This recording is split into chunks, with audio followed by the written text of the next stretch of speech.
आज हम बनाने वाले हैं मावा पराठा, जो कि बहुत ही स्वादिष्ट लगता है। जिसके आगे गुजिया, मालपुआ और गुलाब जामुन भी फीके लगेंगे। हेलो दोस्तों, welcome back to my channel.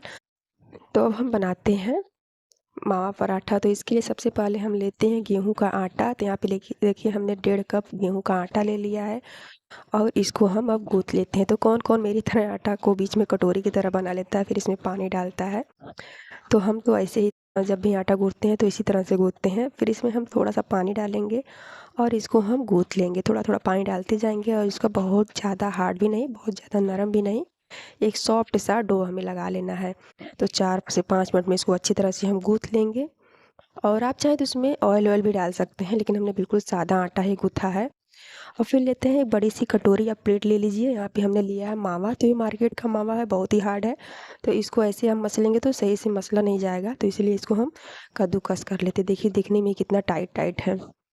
तो अब हम लेते हैं ग्रेटर और इसको ग्रेटर से ग्रेट कर लेते हैं।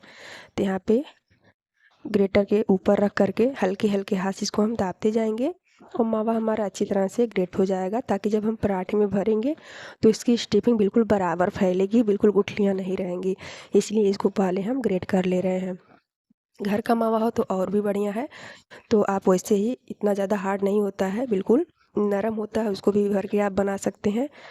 और इतना ही हम मावा ले रहे हैं। अब इसको हम ग्रेटर को हटा देते हैं और मावा को हाथ से मसल लेते हैं। तो यहाँ पे देखिए मावा को मसलने के बाद अब इसमें हम डाल देते हैं स्वाद के लिए इलायची पाउडर। सुगंध के लिए इसकी बहुत ही अच्छी खुशबू आती है। किसी भी चीज़ में आप डालिए, बहुत अच्छी खुशबू आती है। सभी लोग तो डालते ही हैं, तो हमने इसमें भी डाला है। और यहाँ पे 1 चम्मच हम चीनी डाल देते हैं और चीनी और इलायची पाउडर के स्वाद को सभी चीज़ों में हम अच्छी तरह से मिक्स कर देते हैं, ताकि सभी मावा में जो है दोनों का फ्लेवर आ जाए। आप चाहें तो इसमें ड्राई फ्रूट वगैरह कुछ भी डाल सकते हैं, जो आपकी इच्छा हो। हमने बस इसको 3 चीज़ों से ही बनाया है। और इसको अच्छी तरह से मसलने के बाद अब हमने जो आटा गूँथ करके रखा है, तो इसकी हम लोइयाँ काट लेते हैं। तो यहाँ पे पहले हम 2 लोई काटते हैं और इसको गोल करके हाथ पे इसको दाब देते हैं, चपटा कर देते हैं। तो यहाँ पे 2 लोइयाँ बन गई हैं। तो चलिए अब इसको हम बेल लेते हैं। तो यहाँ पे थोड़ा सा पहले हम सूखा आटा लगा लेते हैं। सूखा आटा नहीं लगाएंगे तो चिपक जाएगा चकले पे। तो इसीलिए हमने इसमें थोड़ा सा सूखा आटा लगा करके एक रोटी पहले बना ली है। अब इसको हम एक प्लेट पे रख देते हैं पहले।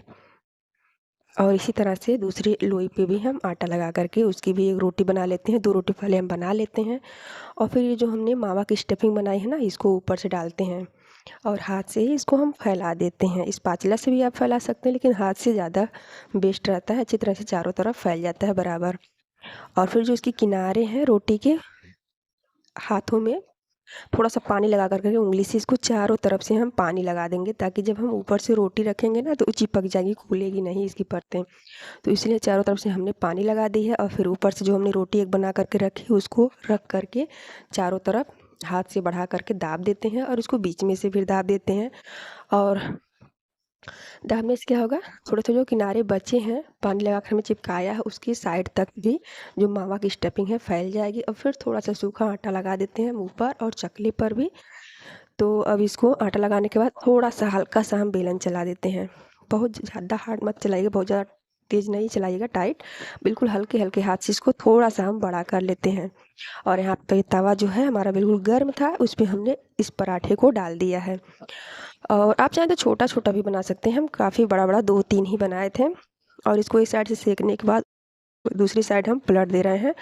और जब दूसरी साइड देखिए फूलने लगा है तो इसके ऊपर से हम घी लगा देते हैं और घी को चारों तरफ हम फैला देते हैं। और फिर दूसरी साइड भी हम पलट करके घी लगा देते हैं और घी को चम्मच से चारों तरफ फैला देते हैं।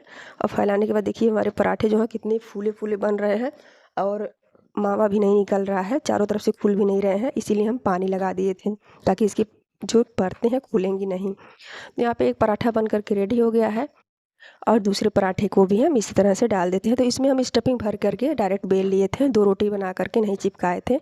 तो आपको जो भी बेस्ट लगेगा आप बना सकते हैं। फिर इसको हम उतारते हैं चकले पे या किसी भी प्लेट पे आप उतारिए और इसको चक्कू से थोड़े से किनारे को हम काट लीजिए। तो देखिए कितनी मज़ेदार, बिल्कुल रसीले बन करके मावा पराठा रेडी है।